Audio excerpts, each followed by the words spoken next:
Baby noticed a German shepherd sleeping on a pair of old shoes. What Baby did next left everyone in tears. What you're about to listen to will break your heart and then piece it back together. A small child's innocent act of kindness changed lives forever and revealed a truth about loyalty that left an entire town speechless. If you think you know where this story is heading, trust me, you don't. The rain fell in sheets that Thursday afternoon, turning the small town of Millfield into a glistening maze of puddles and fog. 5-year-old Noah trudged alongside his grandfather, his yellow rain boots splashing through the water that reflected the gray sky above. Most children would be miserable in such weather, but Noah's eyes danced with excitement as he jumped from puddle to puddle, his laughter cutting through the steady drumming of rain. "Careful there, buddy," his grandfather Walter called out, his weathered hand holding a worn umbrella over them both. "Your mama's gonna have my head if you come home soaked through again." Noah giggled, his rosy cheeks bunching up beneath eyes that sparkled despite the gloom. "But the puddles are calling me, Grandpa." He demonstrated a particularly impressive splash that sent water arcing into the air.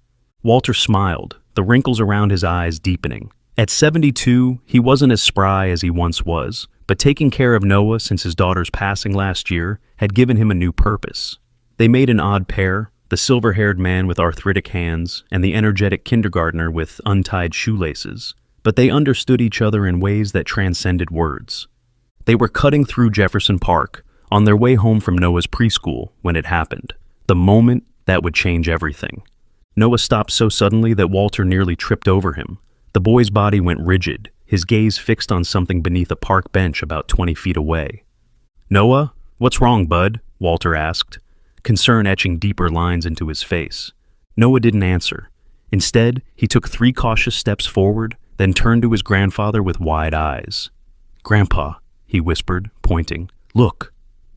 Walter squinted through the rain. At first, he saw nothing unusual, just an old bench, weathered and worn, partially sheltered by an ancient oak tree. But then he noticed what had captured Noah's attention. A large shape huddled beneath it, barely visible in the shadows. "It's a doggie," Noah whispered. "And look, she's sleeping on shoes." Walter's eyes adjusted, and indeed, there was a large dog, some kind of shepherd by the looks of it, curled into a tight ball beside what appeared to be a pair of old boots. The animal was motionless except for the slight rise and fall of its rib cage. "She's waiting for someone," Noah continued, his voice rising with conviction. "Look at how she's guarding those shoes. They belong to her person." Walter hesitated, his mind racing through the possibilities. The dog could be dangerous, sick, or aggressive. They should walk away and perhaps call animal control once they reached home. "Noah, let's keep moving. That dog might not be friendly." But Noah was already pulling away from his grandfather's grip, his rain-splattered face set with a determination far beyond his years. "She needs help, Grandpa. She looks hungry." "Noah, wait!" Walter reached for him, but his grandson was already approaching the bench with slow, deliberate steps. Walter's heart hammered in his chest. Every protective instinct screamed at him to grab Noah and run, but something about the boy's certainty gave him pause. Noah had always shown an uncanny sensitivity toward animals, a trait he'd inherited from his mother. Noah stopped a few feet from the bench and crouched down, making himself even smaller. "Hi, doggy," he said softly. "Are you okay?" The dog's ears twitched slightly, and its eyes, amber-colored and clouded with exhaustion, opened to thin slits. Walter held his breath, ready to lunge forward if the animal showed any sign of aggression. But the dog merely watched them, too weak to even lift its head. Up close, Walter could see how emaciated it was, ribs protruding through matted, dirty fur, patches missing in places. The animal was in terrible shape. "Grandpa, she's so skinny," Noah whispered, his voice breaking. "And she's shaking." Walter approached cautiously, kneeling beside his grandson despite the protest of his aging knees. The dog was indeed trembling, whether from cold, fear, or illness, he couldn't tell. The boots beside her were work boots, heavy-duty, steel-toed ones with frayed laces and worn soles. They had been placed with obvious care, positioned neatly side by side.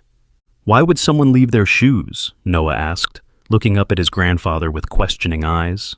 Walter didn't have an answer that wouldn't frighten the boy. Instead, he gently placed a hand on Noah's shoulder.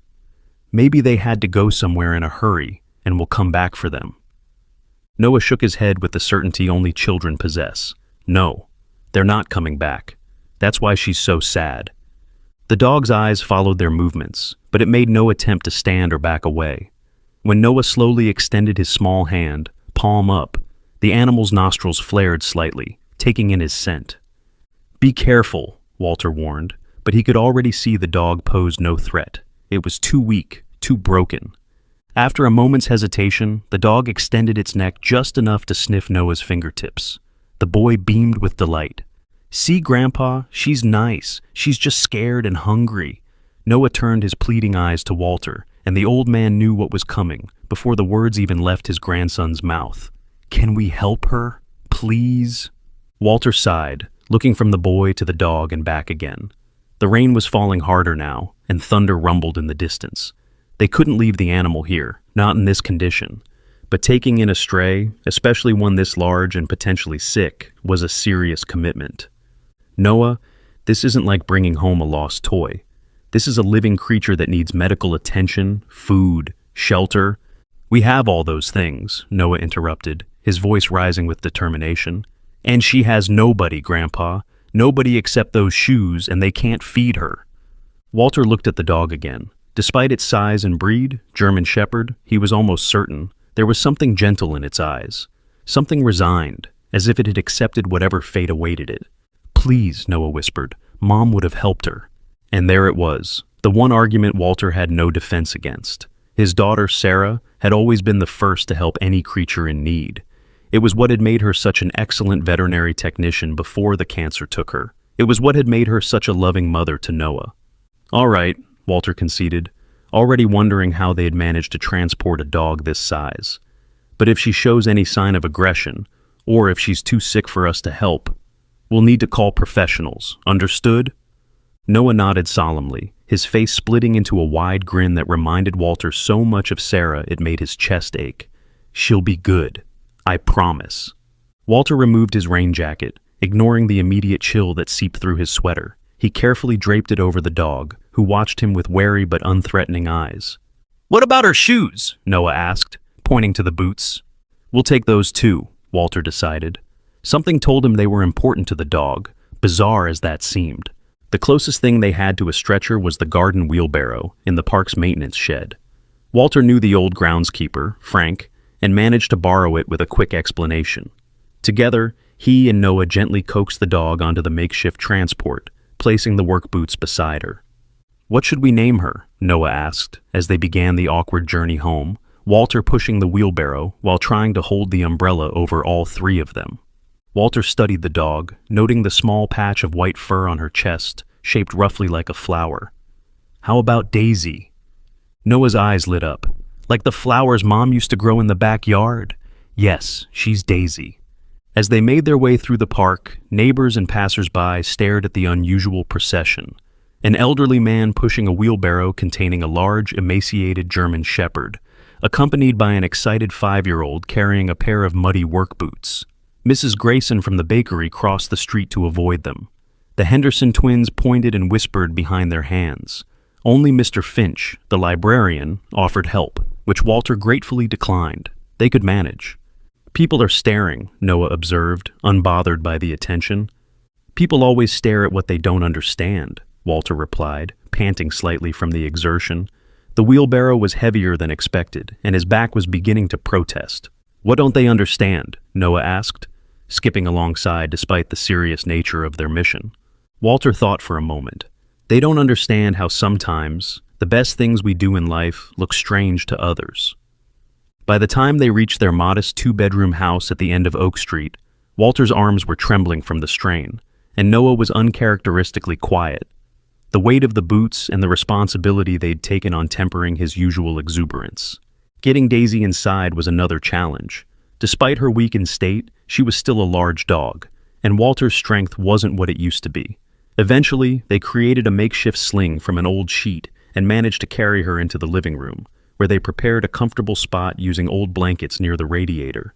"She needs water," Walter said, heading to the kitchen while Noah stayed with Daisy, gently stroking her filthy fur, with no regard for the dirt transferring to his own clothes. When Walter returned with a bowl of water, he found Noah whispering to the dog, his face close to hers. "You're safe now," the boy was saying, Grandpa and I will take care of you until your person comes back. And if they don't come back, that's okay too. You can stay with us forever." Walter's throat tightened at the simple kindness in his grandson's words. He set the water bowl near Daisy's head, and she lapped at it weakly, drinking only a small amount before resting her head back on the blanket. "Should we give her food too?" Noah asked. Walter shook his head. "Not yet. When animals are this hungry, sometimes eating too quickly can make them sick. Let's let her get used to the water first, then try some bland food in a little while." He picked up the house phone to call the local veterinarian, Dr. Chen, but received only an automated message. The clinic was closed for the evening, with emergency services redirected to the animal hospital in the next town over, nearly an hour away. "Looks like Daisy is our responsibility until tomorrow morning," Walter told Noah, who had positioned himself on the floor next to the dog, his small hand resting protectively on her side. "That's okay. We can do it," Noah said with absolute confidence. "Can I sleep here with her tonight?" Walter started to object. The floor would be uncomfortable, and they still didn't know if the dog had any contagious illnesses, but the determination in Noah's eyes stopped him. "We'll see," he said instead. "First, let's get you cleaned up and fed, then we can check on Daisy again." While Noah reluctantly went to wash his hands, Walter examined the boots they'd brought home. They were size 11 Timberlands, well worn but obviously cared for despite their current muddy state. He turned them over, looking for any identifying marks or clues about their owner. Inside the right boot, barely visible in the dim light, was a name written in faded permanent marker: Michael S. Walter frowned, wondering about the man who had left these boots behind, and why his dog remained, faithfully guarding them against all odds. What kind of bond would inspire such loyalty? And what circumstances would force them apart? As he set the boots aside, he noticed Daisy watching him, her amber eyes following his every move. For a moment, something like recognition flickered in her gaze, as if she understood that he was handling something precious. "Don't worry, girl," Walter said softly. "We'll figure this out together." Later that evening, after a simple dinner of soup and sandwiches, Noah insisted on sleeping beside Daisy, despite Walter's concerns. They compromised with an inflatable mattress positioned next to the dog's makeshift bed. Noah lay there, one arm draped protectively over Daisy's back, while Walter read them both a bedtime story, an odd scene that somehow felt completely natural.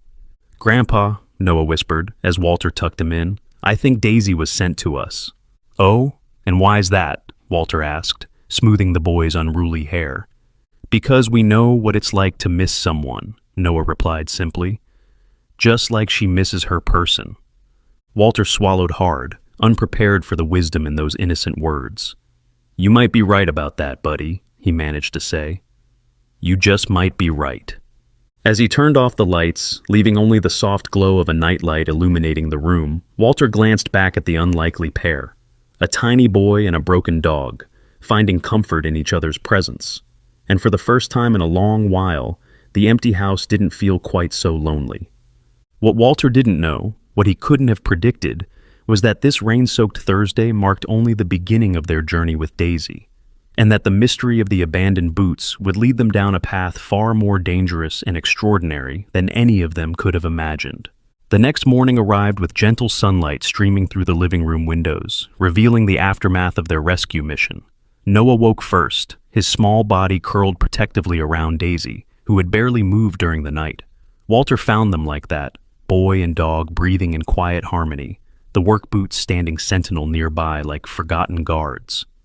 "Morning, sleepyheads," Walter whispered, not wanting to startle either of them. Noah's eyes fluttered open, immediately focusing on Daisy. "Is she okay, Grandpa? She feels so warm." Walter knelt beside them, gently placing his hand on the dog's forehead. She was indeed warm, too warm. Her breathing was shallow and rapid, and when he lifted her lip to check her gums, they were pale and dry. "We need to get her to a vet right away," Walter said, trying to keep the worry out of his voice. "Can you get dressed while I make some calls?" Noah scrambled to his feet, suddenly wide awake. "Is she going to die?"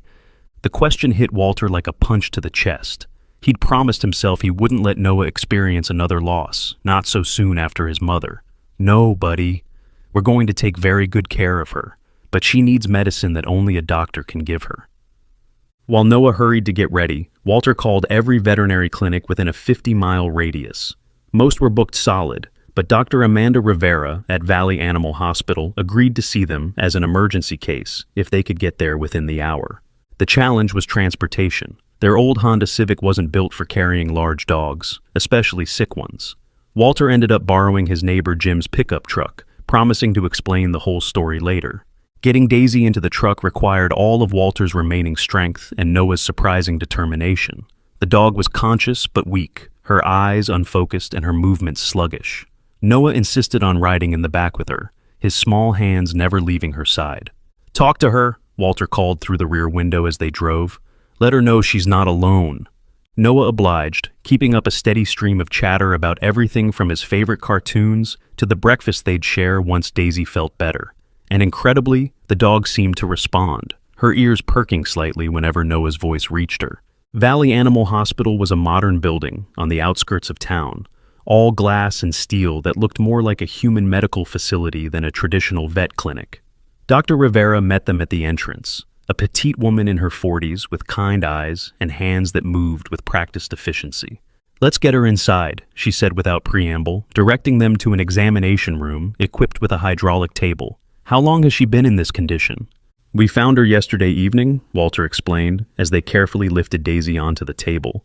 "She was barely conscious then, and she's gotten worse overnight." Dr. Rivera began her examination immediately, her fingers probing gently while her eyes noted every detail. Noah stood pressed against Walter's side, watching intently as the veterinarian worked. "Severe malnutrition," Dr. Rivera murmured, more to herself than to them. "Dehydration, possible infection." She paused, her hands freezing over a section of Daisy's abdomen. "That's interesting." "What is it?" Walter asked, noting the change in her expression. Dr. Rivera's hands moved more deliberately now, pressing gently against Daisy's swollen belly. Her eyes widened slightly, and she reached for a stethoscope. "I need to do an ultrasound," she said, her voice carrying a new urgency. "Can you wait in the lobby for a few minutes?" "Is something wrong?" Noah asked, his voice small and worried. Dr. Rivera smiled reassuringly. "I just need to check something. She's going to be fine, I promise." But Walter caught the look in her eyes, surprise mixed with concern, and knew there was more to the story. 20 minutes later, Dr. Rivera called them back into the room. Daisy was lying on her side, an IV line running into her front leg, looking slightly more alert than before. "First, the good news," Dr. Rivera began. "She's going to recover. Malnutrition, dehydration, and a mild skin infection, all treatable with proper care and medication."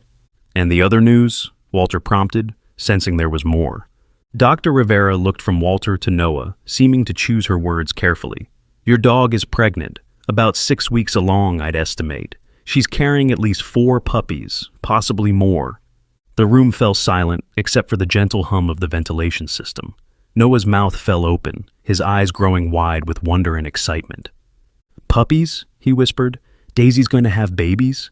Dr. Rivera nodded, which explains her condition to some extent. Pregnancy in malnourished animals is always risky. She's been using what little nutrition she had to keep the puppies alive, leaving nothing for herself.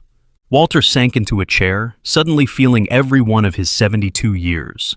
Taking care of one sick dog was challenging enough. A pregnant dog with puppies on the way was something else entirely.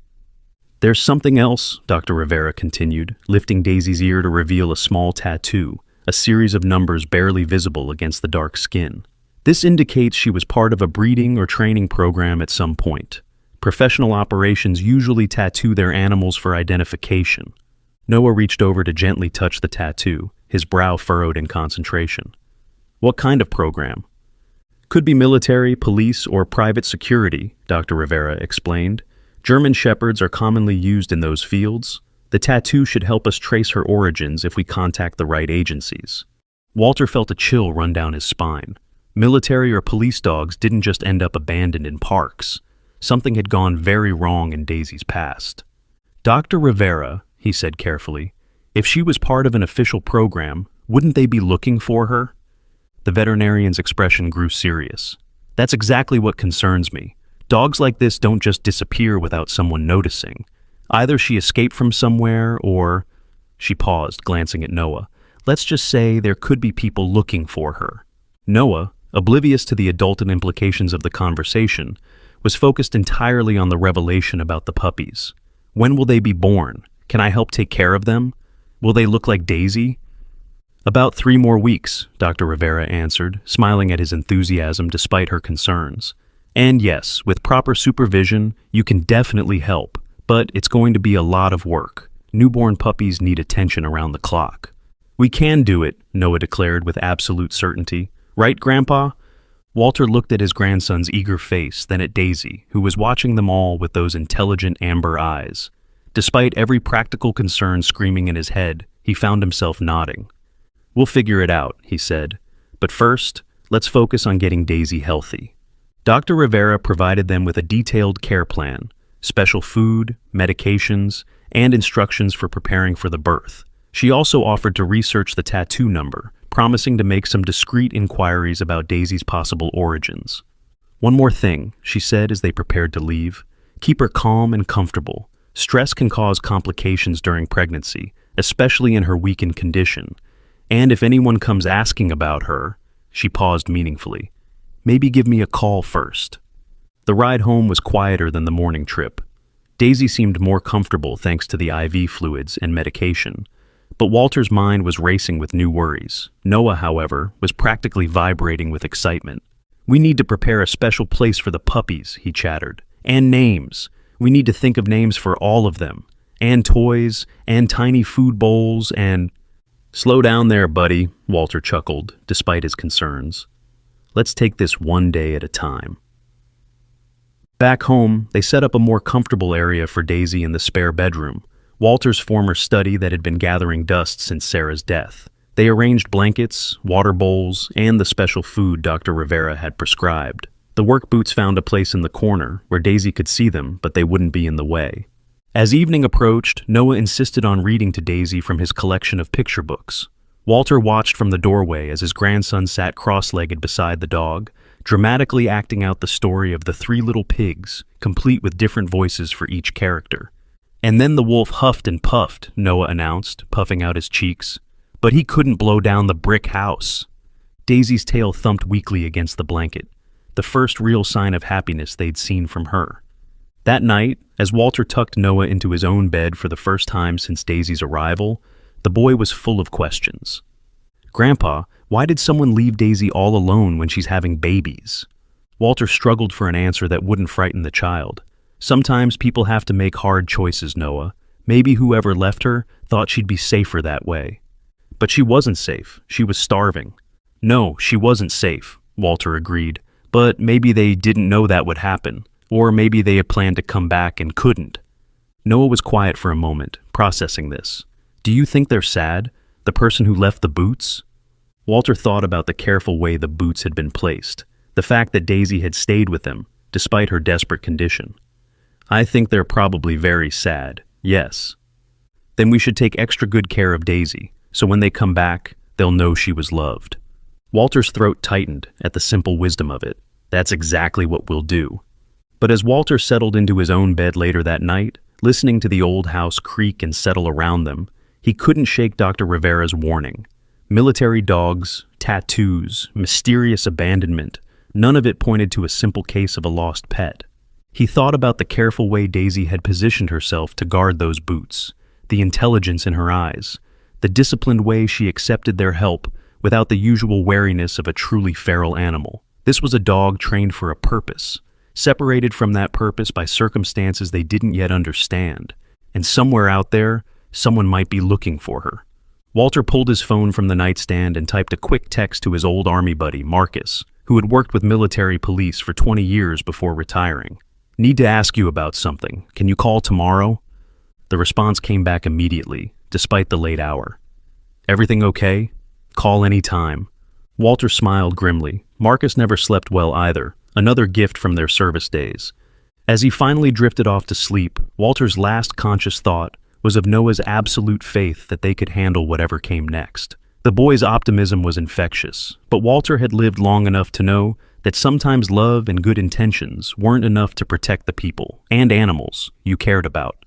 Tomorrow would bring new challenges, new questions about Daisy's past and the implications for their future. But tonight, they were safe. A broken family caring for a broken dog, all of them healing together in their own way. What Walter couldn't know was that 50 miles away, in a nondescript office building, someone was indeed looking for Daisy, and that person was not the loving owner who had left those boots behind. The call from Marcus came at 7 the next morning, jarring Walter from uneasy dreams filled with shadowy figures and barking dogs. "Walt, got your message. What's going on?" Marcus's voice carried the no-nonsense tone that had made him an effective military policeman for 2 decades. Walter stepped onto the back porch, not wanting to wake Noah or disturb Daisy. The morning air was crisp and clean after yesterday's rain, but he felt anything but refreshed.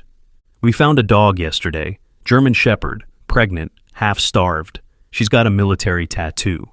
Walter kept his voice low as he explained the circumstances of Daisy's rescue and Dr. Rivera's concerns. Marcus was quiet for a long moment. "You said the tattoo was a series of numbers." "Yeah, the vet wrote them down. Why?" "Walt, listen to me carefully. Don't give those numbers to anyone else until I check something out. There was a situation about 2 years ago, a military canine training facility that got shut down for..." Marcus paused.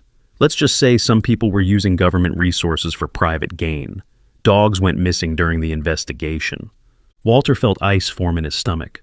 What kind of private gain? The kind that involves people who pay a lot of money for trained attack dogs and don't ask questions about where they came from, Marcus said grimly. "I'll make some calls. But Walt, be careful. If this dog is connected to that mess, there might be people who want her back for all the wrong reasons." After hanging up, Walter stood on the porch for several minutes, watching the neighborhood wake up around him. Mrs. Chen walking her tiny poodle, the Patterson kids waiting for the school bus, normal people living normal lives, unaware that 48 hours ago his biggest concern had been helping Noah with his homework. Inside, he found Noah already awake, sitting beside Daisy's improvised bed with a bowl of water and the morning's medication. "Dr. Rivera said to give her these with breakfast," Noah announced proudly, showing Walter the pill bottles. "And I already checked her temperature with the special thermometer. It's better than yesterday." Walter marveled at how quickly his grandson had absorbed the veterinary instructions. At 5 years old, Noah was showing more responsibility than some adults Walter knew. "How's our patient feeling this morning?" Walter asked, kneeling beside them. Daisy lifted her head at his voice, her amber eyes clearer than they had been since her rescue. She even managed a weak tail wag when Noah scratched behind her ears. "She ate a little bit of the special food," Noah reported, "and she drank lots of water. I think the babies are making her extra thirsty." Walter examined Daisy more closely. Dr. Rivera's treatment was working. The dog's breathing was easier, her gums had more color, and she seemed more alert overall. But her belly was noticeably more swollen than yesterday, and when Walter gently placed his hand there, he could feel movement. "The puppies are active today," he observed. Noah's eyes lit up. "Really? Can I feel them?" Walter guided his grandson's small hand to the right spot. After a moment, Noah gasped in delight. "They're moving! They're really in there!" He looked up at Walter with wonder. "Do you think they know we're here?" "I think they know their mama is safe now," Walter replied, "and that's the most important thing to them." The peaceful morning was interrupted by the doorbell. Walter's first thought was of Marcus's warning, and he instinctively moved to position himself between the door and the room where Daisy rested. "Stay with Daisy," he told Noah. "I'll see who it is." Through the front window, Walter saw Dr. Rivera standing on his porch, looking unusually tense. He opened the door cautiously. "Dr. Rivera, is everything all right?" "May I come in?" she asked, glancing over her shoulder at the street. "I have some information about Daisy's tattoo, and I'd rather not discuss it outside."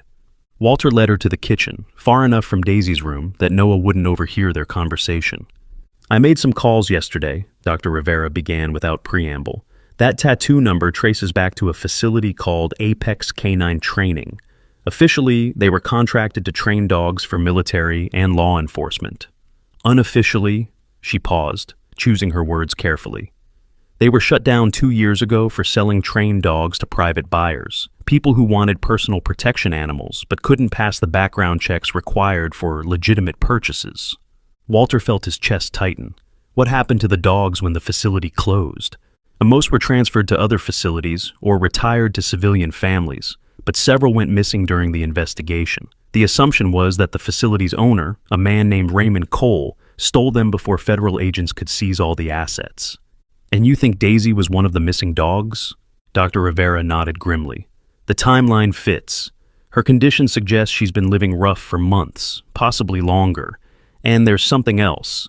She pulled out her phone, showing Walter a grainy photograph. This was taken during the raid on Apex K9. Does this look familiar? Walter squinted at the image. It showed a man in military fatigue standing beside several German shepherds in a training yard. One of the dogs, partially obscured by shadow, had a distinctive white patch on its chest. That could be Daisy, Walter admitted, but the photo isn't clear enough to be certain. No, but combined with the tattoo and her obvious training background, Dr. Rivera put her phone away. Walter, I think someone abandoned Daisy when she became pregnant.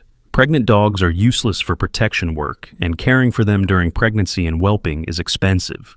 It's possible Cole or one of his associates simply dumped her when she became a liability. Walter thought of the carefully placed boots, the way Daisy had stayed with them, despite her desperate condition. But someone left those work boots with her. Someone cared enough to give her something to guard. Maybe, or maybe they were just another piece of discarded equipment. Dr. Rivera's expression softened slightly. I hope I'm wrong about this, Walter. I really do. But if Cole or his people think Daisy might lead authorities back to them, or if they want her puppies for their own purposes. She didn't need to finish the sentence. Walter understood the implications perfectly. What do you recommend we do? Keep her safe, don't publicize her presence here, and if anyone comes asking about her, anyone at all, call me immediately. Dr. Rivera handed him a card with her personal number written on the back. I have reported this to the appropriate authorities, but investigations move slowly. For now, you're Daisy's best protection. After Dr. Rivera left, Walter sat in his kitchen for several minutes, staring at the business card and wrestling with the weight of responsibility that had suddenly settled on his shoulders. He'd thought they were rescuing a stray dog. Instead, they had apparently inherited someone else's dangerous secrets. The sound of Noah's laughter from the bedroom drew him back to the present. Whatever complications lay ahead, they had a job to do right now, caring for Daisy and preparing for the arrival of her puppies. He found Noah reading aloud from Charlotte's Web, his voice rising and falling dramatically with the dialogue. Daisy was watching him intently, her head resting on her paws but her ears tracking every word. She likes stories, Noah announced when he noticed Walter in the doorway. Watch this. He turned to a page near the beginning and read in an excited voice. The pig was completely happy. Daisy's tail thumped against the blanket. Noah flipped ahead several pages and read in a sad, quiet voice. Charlotte was gone. Daisy's ears drooped slightly, and she made a soft whining sound. See, she understands the feelings in the words, Noah said proudly. She's really smart, isn't she? Walter nodded, though his mind was elsewhere. A dog that responded to emotional cues in literature was definitely professionally trained. The question was what she'd been trained to do, and whether those skills might be needed again. The rest of the day passed quietly. Walter made several trips to the pet store, stocking up on supplies for the anticipated puppies. Noah appointed himself Daisy's official caretaker, monitoring her food and water intake with the seriousness of a seasoned veterinarian. The dog seemed content to let the boy fuss over her, even allowing him to brush the tangles from her coat. As evening approached, Walter noticed Daisy becoming restless. She would stand, walk in a small circle, then lie down again, only to repeat the process a few minutes later. Is she okay? Noah asked, noting the change in behavior. I think she might be getting ready to have her babies, Walter replied, though he wasn't entirely certain. His experience with birthing animals was limited to helping a neighbor's cat years ago. Around 10 o'clock, as Walter was getting Noah ready for bed, Daisy's behavior became more pronounced. She began panting heavily, and when Walter examined her, he could see her abdomen contracting rhythmically. Call Dr. Rivera, he told himself, reaching for his phone. But before he could dial, Daisy let out a low whine and began straining visibly. Grandpa, what's happening? Noah asked, his voice tight with worry. The babies are coming, Walter said, trying to keep his voice calm despite his own rising panic. We need to help her. Walter quickly called Dr. Rivera, who answered on the second ring despite the late hour. The labor has started, Walter reported. She's been restless all evening, and now she's actively pushing. How long has she been straining? Dr. Rivera asked, and Walter could hear her moving around, presumably gathering supplies. About 10 minutes. That's normal for a first-time mother. I'll be there in 20 minutes, but you might need to assist before I arrive. Do you have clean towels and warm water?" While Walter gathered supplies, Noah stationed himself near Daisy's head, speaking to her in soothing tones. "It's okay, Daisy. You're going to be a good mama. We're here to help you." The first puppy arrived 15 minutes later, while Walter was still on the phone with Dr. Rivera, getting last-minute instructions. It was tiny, dark, and alarmingly still. "It's not moving," Walter said, his voice tight with concern. "That's normal," Dr. Rivera assured him. "The mother should clean it and stimulate breathing. If she doesn't within a minute or two, you'll need to do it yourself." But Daisy, weakened by her ordeal and confused by the unfamiliar surroundings, seemed uncertain about what to do. She sniffed at the puppy, but didn't begin the instinctive cleaning process. "Grandpa," Noah whispered urgently, "why isn't the baby crying?" Walter acted on instinct and training from his Army first aid courses. He gently picked up the puppy, cleaning its nose and mouth with a soft cloth, then rubbing its tiny body to stimulate circulation. Nothing happened. "Come on, little one," Walter murmured, continuing the gentle massage. "Your mama needs you to be strong." Noah moved closer, his small hand reaching out to touch the puppy's head. "Please wake up," he whispered. "Please be okay." And then, miraculous and sudden, the puppy took a shuddering breath and let out a tiny, mewling cry. Daisy's ears perked up at the sound, and her maternal instincts finally kicked in. She began licking the puppy enthusiastically, and within moments the tiny creature was nursing contentedly. "One down," Walter said, relief flooding through him. But his relief was short-lived as Daisy began straining again. The second puppy came more quickly, but was even smaller than the first.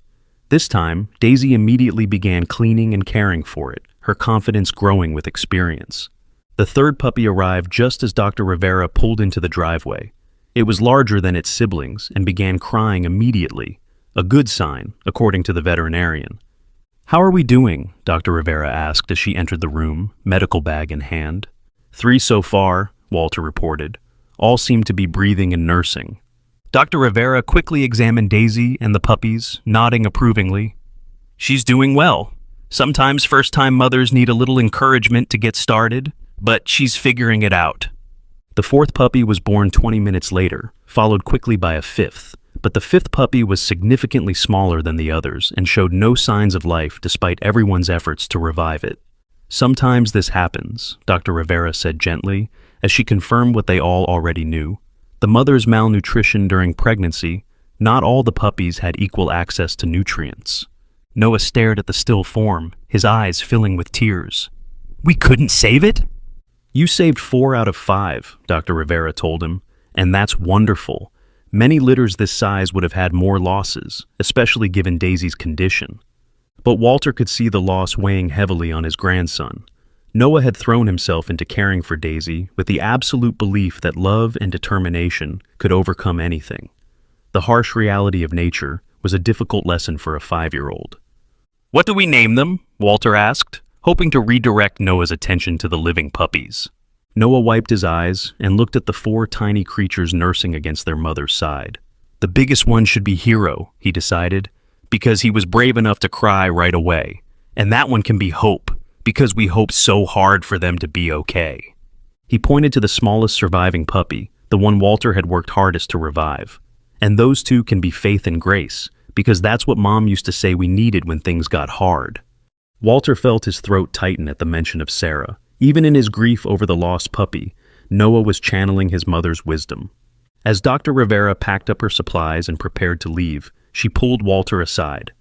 "They'll need constant monitoring for the next few weeks," she warned. "And Walter, I meant what I said earlier about being careful. Word has a way of getting around in small towns. If the wrong people hear about Daisy and her puppies..." She didn't finish the sentence, but Walter understood. 4 healthy German Shepherd puppies, properly trained, would be worth a considerable sum to the kind of people who'd operated Apex Canine. "We'll be careful," Walter promised. As the house finally settled into quiet, with Daisy contentedly nursing her 4 surviving puppies and Noah asleep on his mattress beside them, Walter allowed himself a moment of simple satisfaction. Despite everything, Daisy's mysterious past, the potential dangers lurking in her background, the loss of 1 puppy, they had accomplished something beautiful. 4 new lives had entered the world, and a broken dog had rediscovered her purpose as a mother. Sometimes, Walter reflected, that was enough. Sometimes, the simple act of caring for those who needed it most was the most important thing you could do. But as he finally headed to his own bed, Walter couldn't shake the feeling that their challenges were just beginning. Somewhere out there, people were looking for dogs exactly like Daisy, and now she had 4 vulnerable puppies to protect as well. The Boots still sat in their corner, silent witnesses to a story Walter was only beginning to understand. Tomorrow would bring new questions, new concerns, and new decisions about how far they were willing to go to keep their unusual family safe. But tonight, they were all together, all breathing, all protected by the warm circle of an old man's determination and a little boy's unshakable faith in the power of love to heal even the deepest wounds. 3 days passed in peaceful routine. Daisy proved to be an attentive mother, rarely leaving her puppies except for quick trips outside. Noah had appointed himself assistant nursery supervisor, checking on the babies every few hours and reporting their progress to Walter with scientific precision. Hero gained 2 ounces since yesterday, Noah announced over breakfast on Tuesday morning, and Hope's eyes are starting to open a little bit. Dr. Rivera said that was normal for day 4. Walter smiled, marveling at how quickly his grandson had absorbed veterinary terminology. You're doing a great job taking care of them, buddy. Daisy's doing most of the work, Noah said seriously. I'm just the helper. It was that afternoon when everything changed. Walter was in the backyard, hanging laundry on the line and enjoying the warm spring air, when he heard the crunch of gravel in the driveway. Visitors were rare at their house, and after Dr. Rivera's warnings, any unexpected company made him nervous. Through the kitchen window, he saw a black SUV parked at the curb, expensive looking, with tinted windows that made it impossible to see inside. A man in a dark suit was walking up their front path, his movements precise and purposeful. Walter quickly stepped inside, closing the door quietly behind him. Noah, he called softly toward the bedroom where the boy was reading to Daisy and the puppies. Come here for a minute. The doorbell rang before Noah could respond. 2 sharp, insistent chimes that seemed to echo through the house with unusual weight. Who is it, Grandpa? Noah asked, appearing in the hallway with a picture book still in his hands. I don't know yet. Go stay with Daisy and keep the puppies quiet, okay? This is very important. Something in Walter's tone must have communicated the seriousness of the situation, because Noah nodded solemnly and disappeared back into the bedroom without his usual questions.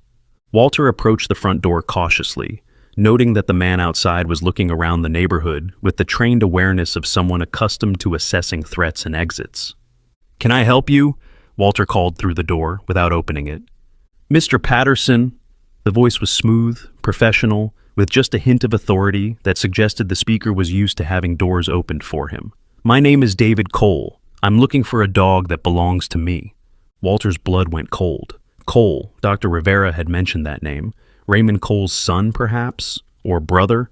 I don't know what you're talking about, Walter replied, proud that his voice remained steady. We don't have any dogs here. Mr. Patterson, I think there's been a misunderstanding. The man's tone remained pleasant, but there was steel underneath it now. I have reliable information that you recently acquired a German Shepherd, a pregnant female with distinctive markings. That dog was stolen from my family's training facility, and I'd like her back. Walter's mind raced. How had this man found them so quickly? And more importantly, what did he plan to do about it? I'm afraid you're mistaken, Walter said firmly. Now I'd appreciate it if you'd leave my property. There was a long pause. When the man spoke again, his voice had lost all pretense of friendliness. Mr. Patterson, let me be more direct.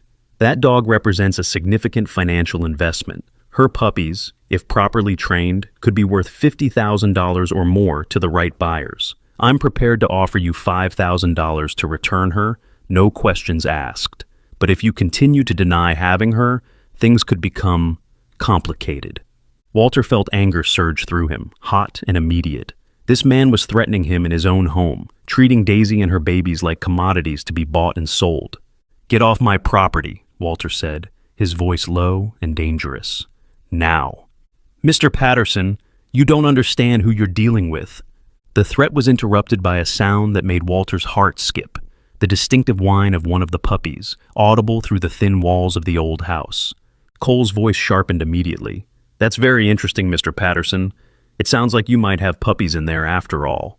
Walter cursed silently. The man was trained to notice details, to pick up on sounds that others might miss. Of course he'd recognize the cry of a newborn German shepherd.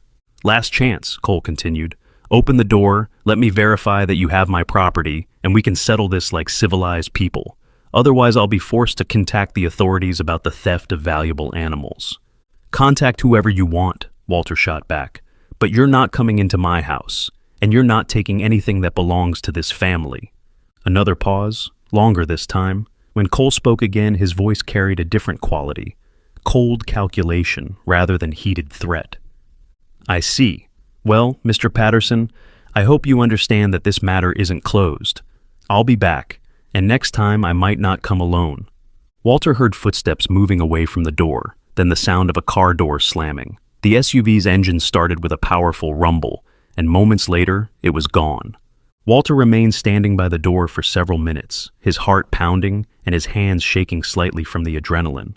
When he finally felt steady enough to move, he went to check on Noah and Daisy. He found them in the bedroom, Noah sitting protectively next to Daisy while she nursed the puppies. The dog's ears were pricked forward, and she was staring intently at the window that faced the front of the house. "Was that the bad man?" Noah asked quietly. Walter was startled by the question. "What makes you think he was bad?" "Daisy knew," Noah said simply. "Look at her." Walter examined Daisy more closely. Her body was tense, ready to spring into action despite her recent labor. Her lips were slightly pulled back, revealing the edges of teeth that could do serious damage if necessary. This was not the weak, broken animal they'd rescued. This was a trained protection dog responding to a perceived threat. "She heard his voice and got scared," Noah continued. "But not scared for herself, scared for us, and for her babies." Walter felt a chill run down his spine. If Daisy had recognized something threatening in Cole's voice, it suggested their visitor was exactly who Dr. Rivera had warned them about. "What did he want?" Noah asked. Walter struggled with how much to tell a 5-year-old. "He thinks Daisy belongs to him, but he's wrong." "How do you know he's wrong?" "Because nobody who really cared about Daisy would have left her alone and hungry in the park," Walter said firmly. "And nobody who loved her would want to take her away from her babies when they're so little."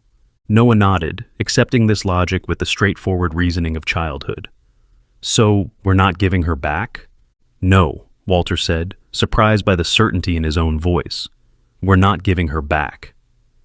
That evening, Walter called Dr. Rivera and explained what had happened. Her response was immediate and alarmed. "David Cole," she repeated. "I should have expected this. He's Raymond Cole's nephew, and he's been trying to restart the family business under a different name. Walter, this is serious. If he knows where you live, you're not safe. What do you suggest we do? Document everything, record any future contact with him, and call the police immediately if he comes back." Dr. Rivera paused. "Walter, I hate to say this, but you might want to consider relocating Daisy and the puppies somewhere safer until this gets resolved." Walter looked toward the bedroom, where Noah was singing softly to the puppies, his young voice carrying a lullaby Sarah used to sing. The thought of uprooting the boy again, of running from their home because of someone else's greed, made him sick. "This is our home," he said quietly. "I'm not running." "Then be very, very careful. David Cole isn't the kind of man who gives up easily." The next day passed without incident, but Walter couldn't shake the feeling of being watched. Every car that drove slowly past the house, every unfamiliar face in the neighborhood, set his nerves on edge. He found himself checking the locks repeatedly and positioning himself where he could see both the front and back entrances. Noah, with the resilience of childhood, seemed less affected by the previous day's events. He continued his devoted care of Daisy and the puppies, chattering cheerfully about their growth and development. "Hero's getting really fat," Noah announced proudly, "and Faith is the prettiest. She has a little white star on her forehead just like Daisy." But Walter noticed that Daisy herself remained hypervigilant. She no longer relaxed completely, even when nursing. Her ears constantly swiveled toward any sound from outside, and she'd positioned herself so she could see the bedroom door at all times. It was just after midnight on Thursday when Walter was jolted awake by the sound of glass breaking. He grabbed the baseball bat he'd started keeping beside his bed and moved quickly through the dark house toward the source of the sound. In the kitchen, moonlight streaming through the window revealed shattered glass on the floor and a baseball-sized rock that had clearly been thrown from outside. Wrapped around the rock was a piece of paper secured with rubber bands. With shaking hands, Walter unwrapped the message. In neat block letters, someone had written, "Last warning, the dog and puppies, or your safety, your choice." "Grandpa," Noah's voice came from behind him, small and scared. "What was that noise?" Walter quickly crumpled the note and shoved it in his pocket, then turned to find Noah standing in the hallway in his pajamas, eyes wide with fear. "Just a window, buddy. Probably a bird flew into it." Walter hated lying to the child, but the truth would only frighten him more. "Can I sleep with you tonight?" Noah asked. "I keep hearing noises." Walter's heart broke a little at the request. Noah had been sleeping in his own bed consistently since Daisy's arrival, gaining confidence and independence. Now fear was driving him backward, seeking the safety of adult protection. "Of course you can," Walter said, scooping up his grandson. "How about we both go check on Daisy and the puppies first?" In the bedroom, they found Daisy standing alert beside her babies, every muscle in her body coiled with tension. When she saw Walter and Noah, she relaxed slightly but didn't lie down. "She knows something's wrong," Noah whispered. "Animals can sense these things, can't they?" Walter nodded, no longer surprised by his grandson's perceptiveness. "Yes, they can. And Daisy's job was to protect people, so she's very good at sensing danger." "Is she protecting us now?" Walter looked at the dog, at her intelligent eyes, her powerful frame, the way she'd positioned herself between her puppies and the door. "Yes," he said. "I think she is." They settled into Walter's bed, Noah curled against his grandfather's side, while they listened to the sounds of the old house settling around them. But sleep was elusive for Walter. Every creak, every whisper of wind through the trees made him wonder if Cole was out there, planning his next move.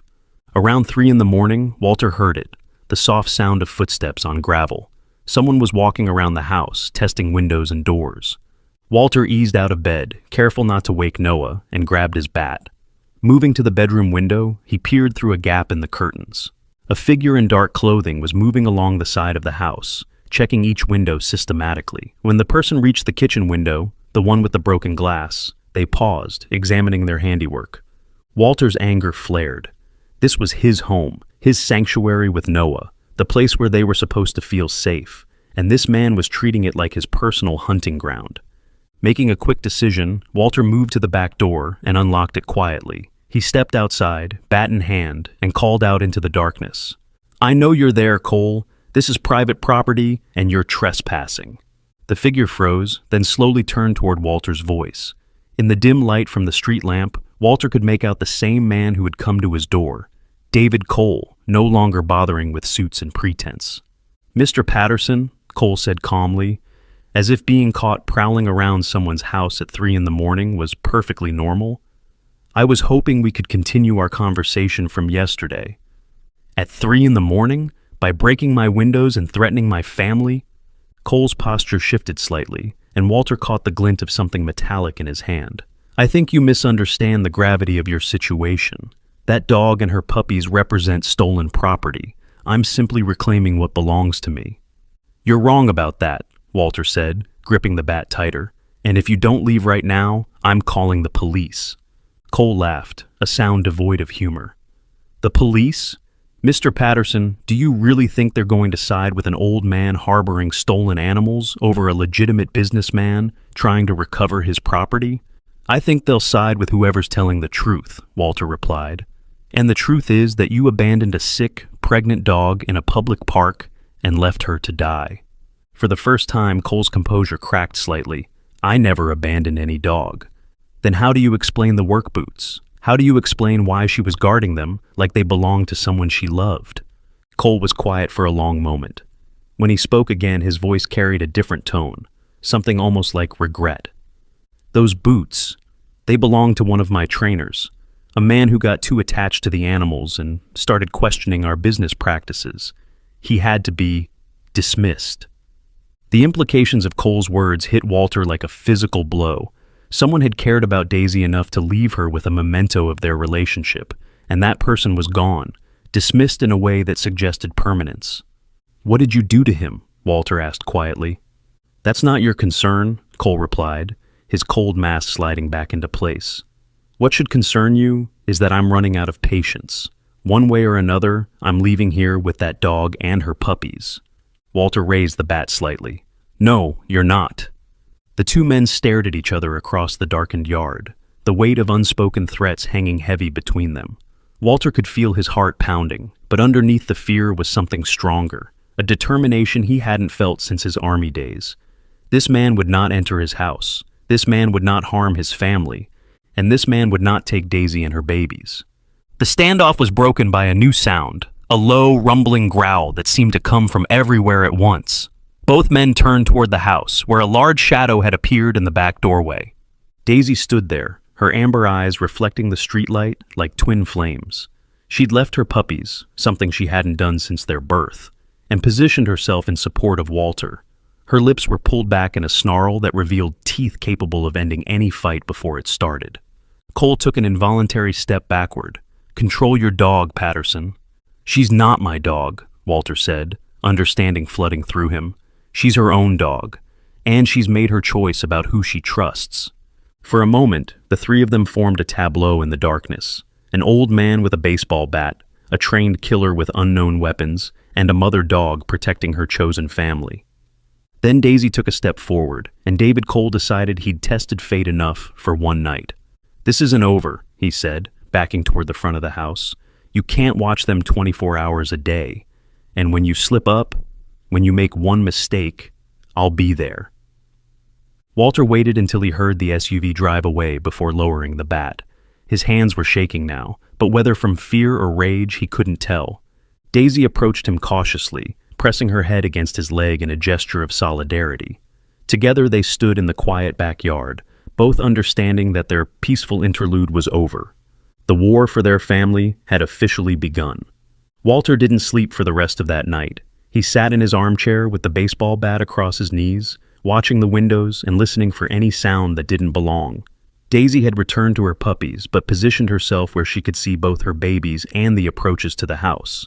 Even in the darkness, Walter could see the glint of her watchful eyes. When dawn finally broke, Walter knew they couldn't continue this way. Living in fear, waiting for the next attack, was no life for Noah, or for any of them. If Cole wanted a fight, Walter would give him one, but it would be on Walter's terms, not in the shadows.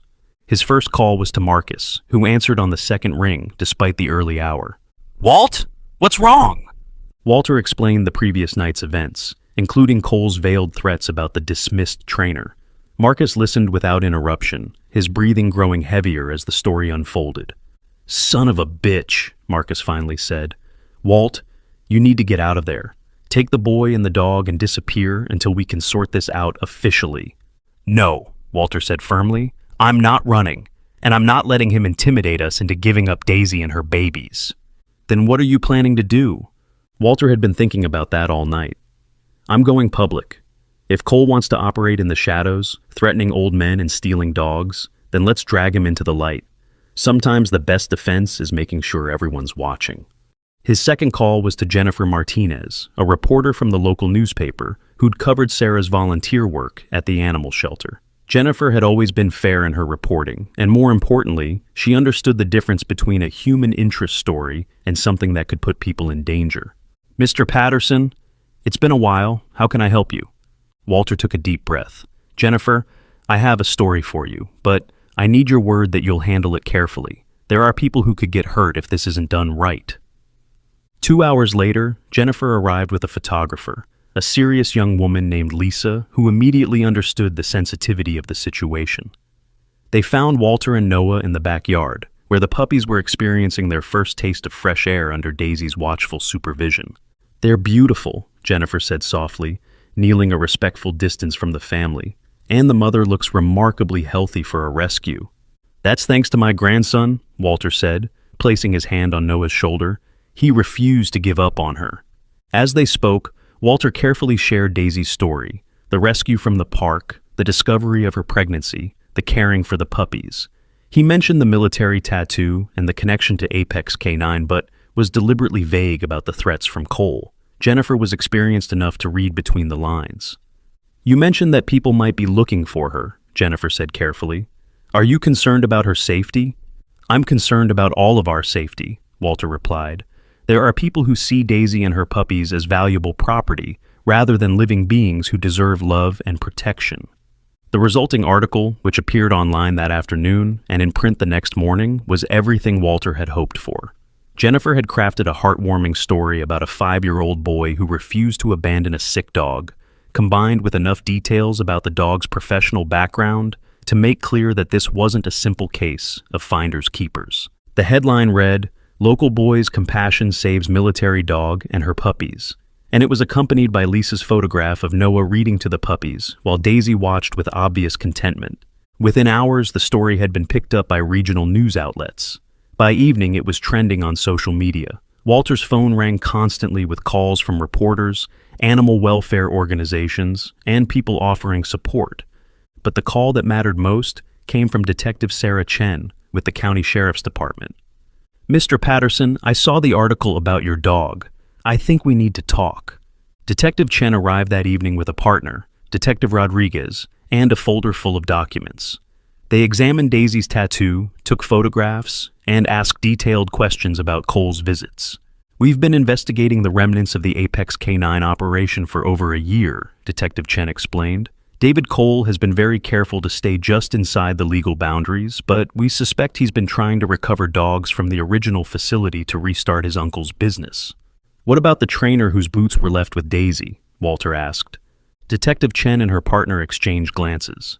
"Michael Santos. He was a whistleblower who provided us with evidence about the illegal activities at Apex K9. He disappeared 6 months ago, shortly after agreeing to testify against Raymond Cole." Walter felt the blood drain from his face. "Disappeared?" "We haven't been able to locate him. His apartment was cleared out, his phone was disconnected, and his car was found abandoned near the Mexican border. We suspect he either fled the country or—" She didn't finish the sentence. Noah, who had been playing quietly with the puppies during the adult conversation, looked up with the uncanny perception he'd shown throughout this ordeal. "The man in the boots loved Daisy," he said simply. "That's why she waited for him. That's why she kept his shoes safe." Detective Chen knelt down to Noah's level. "You're a very smart boy. And you're absolutely right. Michael loved all the dogs at that facility. That's why he risked everything to try to save them." Over the next few days, the media attention intensified. The story of Noah and Daisy had captured hearts across the country, and donations poured in to help with veterinary bills and puppy supplies. More importantly, the publicity made it impossible for Cole to operate in the shadows. Walter received a call on Thursday morning from a woman who identified herself as Maria Santos. "Mr. Patterson, I saw the article about the dog with my husband's boots. Michael Santos was my husband." Walter's heart raced. "Was?" "He's been missing for 6 months. The police think—" Her voice broke. "But when I saw that picture of the dog guarding his boots, I knew he'd found a way to take care of her, even after—" "Would you like to meet her?" Walter asked gently. "And Noah, he's the boy who saved her." Maria Santos arrived the next afternoon, a small woman in her 40s with Michael's same gentle eyes. When she saw Daisy, she burst into tears. "Esperanza," she whispered, using the Spanish name Michael had given the dog. "My husband called her Hope, but her real name was Esperanza." Daisy's reaction was immediate and profound. She approached Maria cautiously, then pressed her head against the woman's hands, making soft whining sounds of recognition and grief. "He talked about her every day," Maria said, stroking Daisy's head. "He said she was the smartest, most loyal dog he'd ever trained. When the facility was shut down, he was devastated that he couldn't save them all." "What happened to him?" Walter asked softly. Maria's face hardened. "David Cole happened. Michael was going to testify about the illegal dog fighting, the unregistered sales to criminals, the abuse of animals that couldn't perform. The night before his court appearance, he got a phone call. He told me he had to go make sure Esperanza was safe, that he'd hidden her somewhere, but needed to move her again." "And he never came back?" "I found his boots by our front door the next morning, along with a note saying he had gone into hiding until the trial was over, but Michael would never leave his boots behind. They were his lucky boots, from his army days. Leaving them meant—" She couldn't finish. Noah, who had been listening with the solemn attention he gave to important adult conversations, approached Maria shyly. "He left them for Daisy to remember him," Noah said. "She knew he wasn't coming back, but she kept them safe anyway." Maria smiled through her tears. "You must be Noah. Your grandfather told me you saved her life. We all saved each other, Noah replied, with the simple wisdom that had guided him throughout this journey. That evening, Walter called a family meeting in the living room. Daisy lay with her puppies, now 2 weeks old, and beginning to show distinct personalities. Hero was indeed the largest and most adventurous, frequently attempting to explore beyond the confines of their nest. Hope remained the smallest, but had proven to be the most vocal, announcing his opinions about everything from feeding time to room temperature. Faith was gentle and cuddly, while Grace showed signs of her mother's intelligence and alertness. We need to make some decisions, Walter began. The publicity has been good for keeping Cole away, but it's also attracted a lot of attention. People want to adopt the puppies, and there are organizations that can provide professional homes for Daisy. Noah's face crumpled.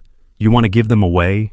I want what's best for them, Walter said carefully, and what's safest for our family. But we are their family now, Noah protested. Daisy chose us.